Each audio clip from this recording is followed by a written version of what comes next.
Hello दोस्तों, आप सभी का स्वागत है अपने इस यूट्यूब चैनल के ऊपर। मेरा नाम आशीष वर्मा है। यदि आप मुझे पहली बार देख रहे हैं तो चैनल को तुरंत सब्सक्राइब कर लें।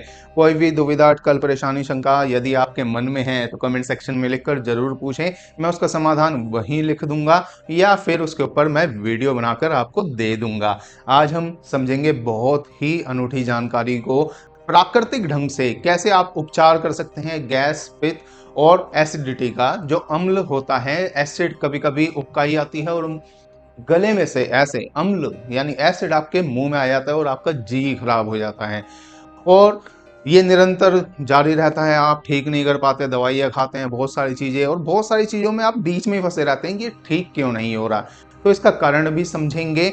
और आपको मैं पहले ही बता दूं कि जो लोग डॉक्टर की देख रेख में हैं, जिनको क्रोनिक इलनेस है, मान लीजिए कि आपकी किसी आंत के अंदर अल्सरेटिव कोलाइटिस हुआ है, अल्सर बना हुआ है जो कि नासुर बनने को तैयार है और उसका उपचार डॉक्टर की देखरेख में हो रहा है, तो डॉक्टर की सलाह ही आपको फॉलो करनी है। ये आपको खुद से ट्राई नहीं करना है। हाँ, यदि आप आम तौर पर पीड़ित हैं इन सब बातों से कि मैं पूरा का पूरा ठीक हूँ और फिर भी ये गैस वैस और ये सब मुझे बहुत परेशान करती है, तो इसका उपचार कैसे करेंगे, तो प्राकृतिक ढंग से हम इनको समझेंगे। आपको मैं बता दूं कि लिवर एक सबसे अहम रोल वाइटल ऑर्गन है। वाइटल ऑर्गन में मतलब कि ये ऑटोनॉमस ऑर्गन है, ये खुद का डॉक्टर खुद ही है। अब ये कैसे कार्य करता है, ये 500 तरह के रसायनों को यानी केमिकल्स को बैलेंस करता है, जगह जगह पहुंचाने का काम करता है। प्लस जो भी आप देखते हैं उनमें से छटाई कर कर अपने पास जो भी न्यूट्रिएंट्स होते हैं वह जगह जगह भेजता है, जहां जहां जिस ऑर्गन को या फिर मांसपेशी को या खून में जरूरत होती है। तो लिव से लिवर बना हुआ है, यानी लिव और लीवर। तो जीना और जीवन इसी से ही है। तो इसको समझेंगे कैसे। खान पान का सबसे अहम रोल होता है। आप समझ लीजिए, यदि पेट खराब है तो 100 तरीके के रोग आपको पकड़ लेंगे। यदि पेट स्वस्थ है तो आपका दिमाग डिसबैलेंस कभी भी नहीं होगा। वरना क्या होता है, पेट में गैस बन रही है, कहाँ बन रही है पता नहीं चल रहा है, जगह मिल नहीं रही है, ना नीचे से पास हो रही है ना ऊपर से डकार आकर पास हो रही है, और आप फंस गए। वो करे तो करे काम, वो घूमे जा रही है, आपकी आंत को हिलाई जा रही है, बाउल मूवमेंट हो रहे हैं आपके, और आपका ब्रेन समझ नहीं पा रहा है क्योंकि ब्रेन और स्टमक के बीच में दूरी है ना, दूरी। तो अब सिग्नलिंग होने में टाइम लगेगा। जैसे आप खाना खाते हैं तो 20 से 25 मिनट बाद ब्रेन को पता चलता है, जब वो पचना शुरू हो जाता है ना, तब पता चलता है कुछ आ रहा है और मेरी भोजन की तृप्ति समाप्त हो गई है। तो आप खाना रोक देते हैं, यानी आधे घंटे से ऊपर आप खा भी नहीं सकते। ऐसा आपने अमूमन देखा भी होगा कि आप रोटी खाने बैठे और कोई अहम कार्य बीच में आ गया, आपने 2 ही रोटी खाई थी, उसके बाद कम से कम आधा घंटा आपको काम करने में लग गया, उसके बाद आपकी भूख मिट चुकी होगी क्योंकि ब्रेन को सिग्नल जा चुका है कि तृप्त है, भोजन स्टमक में आ चुका है। इससे पहले और भी समझेंगे, ये जो मुंह है, मुंह से लेकर ये पूरा का पूरा फूड पाइप एक ही है। इसको हम कनाल बोलते हैं और ये नीचे तक जाती है, यानी भोजन यहाँ से खाया, मल नीचे से निकला। अब नहर है, कनाल है, तो नहर में अलग अलग तरह के पानी है जिसको हम एसिड्स बोलते हैं।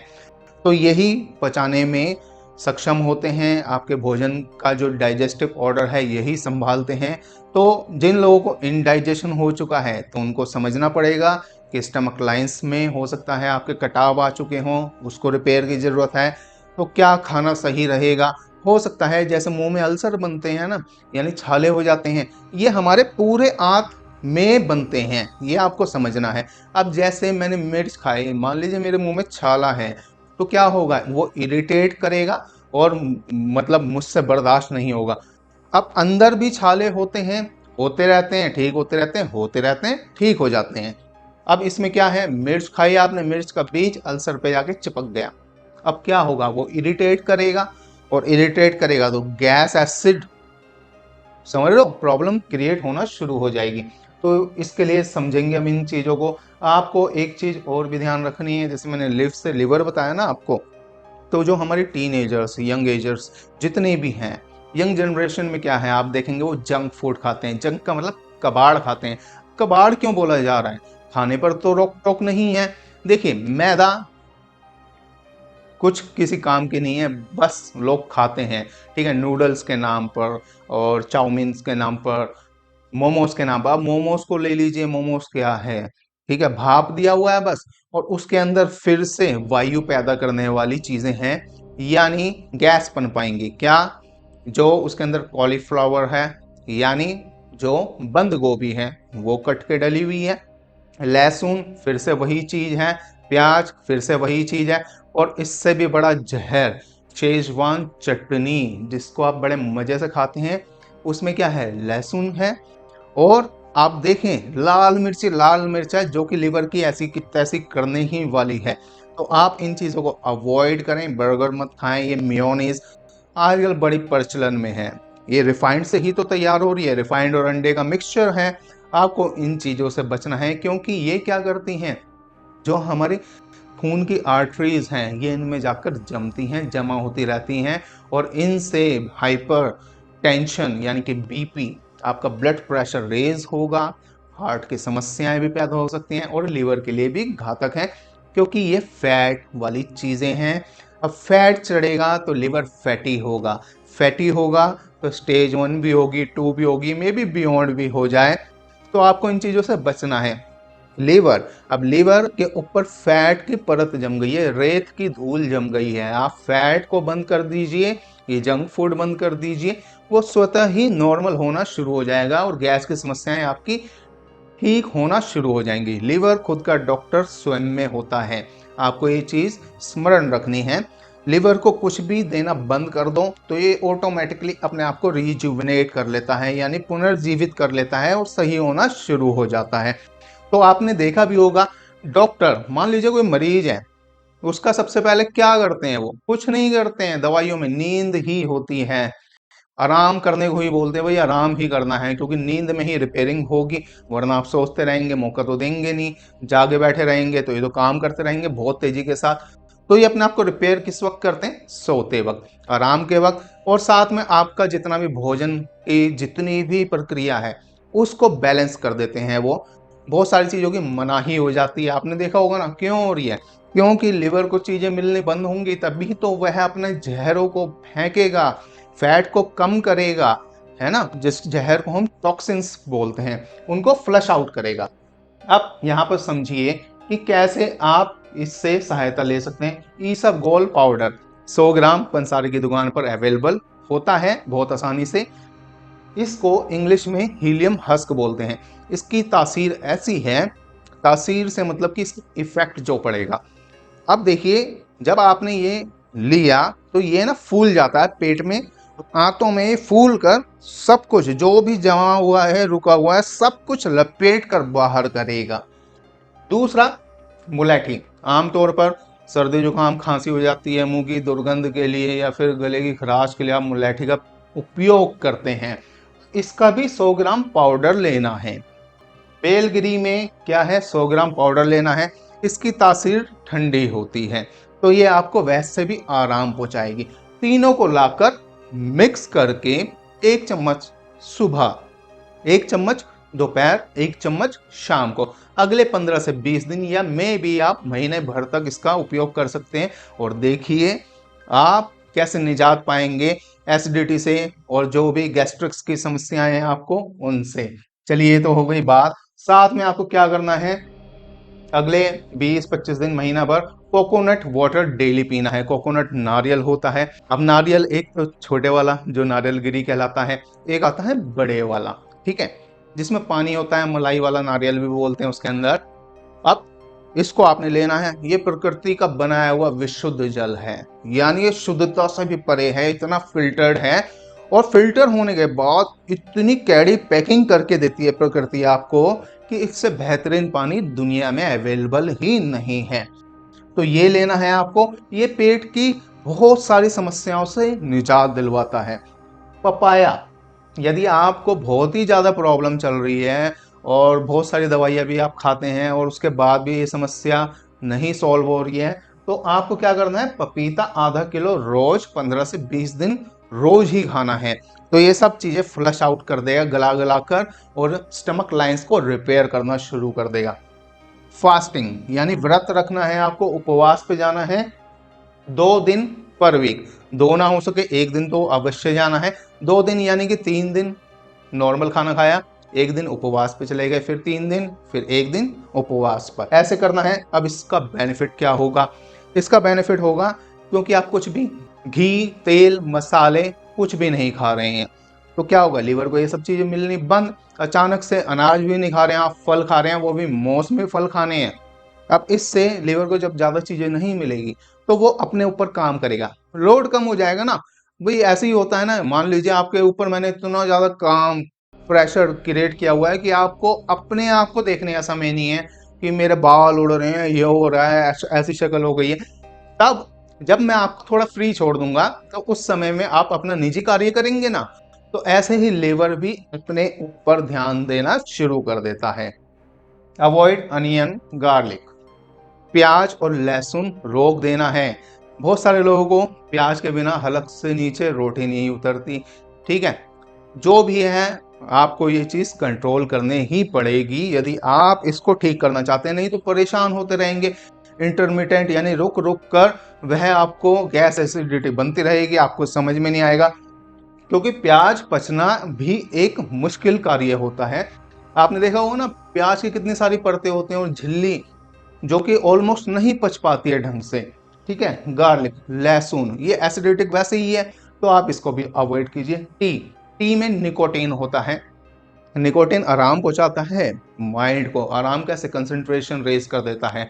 आपने देखा होगा भूख लग रही, चाय पी ली, भूख खत्म, कैसे? और आप महसूस करने लगते हैं हाँ भाई अब एनर्जी आ गई है, एक कंसंट्रेशन रेज की है उसने। तो इसको आपने रोकना है, ये एक प्रकार का नशा ही है और ये फिर गैस बनाएगा। एनिमल प्रोडक्ट्स, एनिमल प्रोडक्ट से मीनिंग है मेरा एग्स, अंडे, इनको आप रोकें, बिल्कुल भी ना खाएं। मैं तो वैसे भी फेवर में नहीं हूँ, बाकी आप खाते हैं खाते रहें, लेकिन अगर आप वैसे ढंग से समझेंगे ये वैसे भी जानवर से आने वाला प्रोडक्ट है, ठीक है, प्राकृतिक नहीं है ये। वैसे प्राकृतिक में यानी शाक से नहीं आया। तो आपको एक चीज ध्यान रखनी है, बिल्कुल इसके ऊपर मेरा वीडियो भी है, आप उसको जरूर देखें। क्या है कि जो भी चलने वाला जीव होता है ना, उससे आया हुआ कुछ भी आप प्रोडक्ट बंद कर दें, ठीक है। इसके पीछे कारण बहुत बड़े हैं। जो भी रुके हुए हैं, अब रुका हुआ कौन है? पेड़ पौधे ही तो रुके हुए ही हैं, और यही आपको फल सब्जी वगैरह देते हैं। मसाले कहाँ से आते हैं? इन्हीं से आते हैं, सब चीजें इन्हीं से आती हैं। एनिमल से तो सिर्फ मांस आता है, मांस मांस को खाएगा, कीड़ा कीड़े को खाएगा, ठीक है। इसको तो बिल्कुल अवॉइड करना है, मांस भक्षण बिल्कुल अवॉइड। वैसे भी इनको जीने दो, इनके साथ वैसे ही बहुत क्रूअल्टी हो रही है मानव के थ्रू। नो च्युइंगम, मैंने देखा है बहुत सारे लोग च्युइंगम चबाते रहते हैं, ठीक है। अब उनके तर्क होता है हम ये मसाज कर रहे हैं इनकी जॉस की। नहीं, कोई मसाज नहीं कर रहे हैं, एक्चुअल में तो अंदर से मकसद है कि उनके मुंह में दुर्गंध आ रही है या दूसरे को अच्छा नहीं लगेगा, तो उनको इस चीज का एक कॉम्प्लेक्स होता है और वह च्युइंगम को चबाते रहते हैं। आप देखेंगे एक तो च्युइंगम कंटिन्यूस चबाने से जो इनेमल होता है, ठीक है, जो सबसे कैड़ी हड्डी जो दांतों के ऊपर परत होती है वह धीरे धीरे घिस जाती है। प्लस ये थूक बनाती चले आएगी, लगातार सलाइवा क्रिएट होता जाएगा। कहाँ? थूक तो नहीं रही है, थूक तो नहीं रहे ना आप कहीं पर, सब गटक ही रहे हैं। तो थूक क्या करता? पचाने में मदद करता है। अब आप जबरदस्ती इतना थूक बनाते रहेंगे, डालते रहेंगे, तो क्या करेगा वो? पेट तुरंत खाली कर देगा कुछ देर में, उसके बाद फिर भूख लगेगी आपको। तो इस चीज से वैसे ही बचना है, और ये बड़ी घातक भी होती है, फेरिंग्स पे चिपक भी जाती कई बार। आपने देखा होगा किसी किसी किसी को ना चबाते चबाते मजा आने लगता है, वो सटक जाता है उसको च्युइंगम को। ऐसा में बड़ी घातक है वो, अगर वो बीच में फंस जाए तो जानलेवा साबित हो जाती है। और आंत में आकर अंदर क्या करेगी बताओ? जब वो वैसे ही चिपक जाती है तो आपकी आंत में चिपकी नहीं बैठी रहेगी। तो इन चीजों से बहुत दूरी बना लो। आपको दुर्गंध वाली प्रॉब्लम है, उसके लिए तो ऊपर मैंने बता ही दिया ना, मुलठी है। जब इसका आप सेवन करेंगे ऑटोमेटिकली आपकी दुर्गंध कम हो जाएगी। नो फैक्स, कश मारना, कश यानी कि स्मोकिंग। अब तंबाकू चबा के लोग किसी भी रूप में, लोग खैनी के रूप में या फिर उड़ा के धुएं के रूप में, ठीक है। तो आपको नो फैक्स क्या है? फिर से ही तो निकोटीन का ही तो कॉन्सेप्ट है। टी हल्की निकोटीन है, ये हैवी निकोटीन है। ये जब आप कश मारते हैं फिर कंसंट्रेशन रेज होती है, क्लिक लगते हैं दिमाग में, ठीक। धुआं, वैसे मैं आपको बता दूं इसका नशा कहाँ से चढ़ता है? आपकी जीभ के नीचे जो दो आर्टरी आई हुई है ना, यह हार्ट से आई हुई है। आपने देखा होगा किसी को हार्ट अटैक पड़ जाता है तो उसको बचाने के लिए सॉर्बिट्रेट नाम की एक दवाई दी जाती है, जो कि फोड़ के तुरंत जीभ के नीचे ही रखी जाती है, क्योंकि सबसे तेज यहीं से दिल में पहुंचेगी। दिल संचार कर रहा है, धक्के मार रहा है ना खून को, फटाफट सब जगह फैल जाएगी वो। तो यही तो कारण होता है। तो जब निकोटीन का आप सेवन करते हैं, लोगों को लगता है कि जीभ या वहां से नशा हो रहा है, ऐसे कुछ नहीं हो रहा। एक्चुअल में निकोटीन यहाँ से कंजम्पशन हो रही है और वह ब्रेन को हिट करती है और हल्का हल्का चक्करपन महसूस होता है और उससे कंसंट्रेशन रेज हो जाती है। तो आप इसको बिल्कुल अवॉइड कीजिए। बहुत सारे लोगों के अपने अपने तर्क होते हैं कि नहीं ये तो ठीक करता है, वो करता है, कुछ नहीं करता है। मैं आपको बता दूं, पूरी लगभग 70 to 75% मेडिकल इंडस्ट्री इसके कारण खड़ी हुई है, सिगरेट्स के कारण। ठीक है, स्मोकिंग बंद कर दो तो ये सब वैसे ही छूट जाती हैं। आपको किसी आने वाले वीडियोस में बताऊंगा कि इसका भी एक पैमाना है। इसकी पैमाइश ऐसे देखी जाती है, वही मरीज से पूछा जाता है कि तुमने कितनी सिगरेट पी है आज तक, तो वो कहता है मैंने 100 के लगभग सिगरेट पी हैं। तो फिर उस टाइप का कोई डिजीज प्रोन होता है वो, यानी कि उसको हो सकता है। 500 सिगरेट पिए, 1000 सिगरेट पिए, इनका एक पैमाना है, कुछ दिनों से, कुछ महीनों से, कुछ वर्षों से। ठीक है, तो उसके आधार पर मान लिया जाता है कि इतनी इतनी इसकी एज की प्रोबेबिलिटी कम हो चुकी है। तो इन चीज़ों को आप अवॉइड कीजिए, इनको अपनाएं, प्राकृतिक रूप से अपने आप को सही करें। प्लस अगर आपको लीवर की, मान लीजिए फैटी लीवर है, या फिर आपको पी लिया हुआ था उस कारण से वह बढ़ चुका है, तो इसके लिए आपको क्या करना है? आपको सिर्फ क्या करना है, अगले 15 दिन या 20 दिन के लिए कंटिन्यूस आप तोरी टिंडा घिया, तोरी टिंडा घिया उबाल कर, सिर्फ हल्का सा काला नमक डाल के बस यही कंज्यूम करना है। भारतीयों में प्रॉब्लम ये है कि जब तक कुछ सॉलिड मटेरियल ना चले जाए, जैसे गेहूं की रोटी, मान लीजिए आप फल भी खा लेंगे ना, फटाफट पच ही जाएगा, फिर भूख लगने लगेगी, तृप्ति तब तक नहीं होती जब तक गेहूं नहीं जाएगा अंदर। उसके लिए अगर आपके साथ ऐसा होता है, नहीं भूख तो बर्दाश्त नहीं हो रही है, तो आप पूरे दिन में एक सिंगल रोटी ही खाएं, वह आपको तृप्त कर देगा। इस बीच में आप और एक चीज सेवन कर सकते हैं, मूंग की छिलके वाली दाल, वो भी उबाल कर सिर्फ काला नमक डालकर। ठीक, इसके अलावा क्या होगा, 15 दिन और आपने सब कुछ छोड़ दिया तो ऑटोमेटिकली 72 घंटे के अंदर आपकी ऐसी प्रक्रिया शुरू हो जाएगी रीसेटिंग की, कि सब कुछ रीसेट होना शुरू हो जाएगा, रिजुविनेट होना शुरू हो जाएगा। लीवर अपने आप को ठीक कर लेगा परिपूर्ण रूप से। आप वैसे भी गैस वैस और बहुत सारी समस्या से निजात पा जाएंगे, शरीर भी बड़ा हल्का महसूस होगा आपको। तो मैं उम्मीद करता हूं आपको ये सारी बातें ढंग से समझ में आई होंगी। कोई भी दुविधा, अटकल, परेशानी आपके मन में रह गई हो तो कमेंट सेक्शन में लिखकर आप पूछ सकते हैं, मैं इसका निदान वहीं कर दूंगा या फिर वीडियो के रूप में कर दूंगा। तो चलिए मिलते हैं अपने अगले वीडियो में, तब तक के लिए धन्यवाद।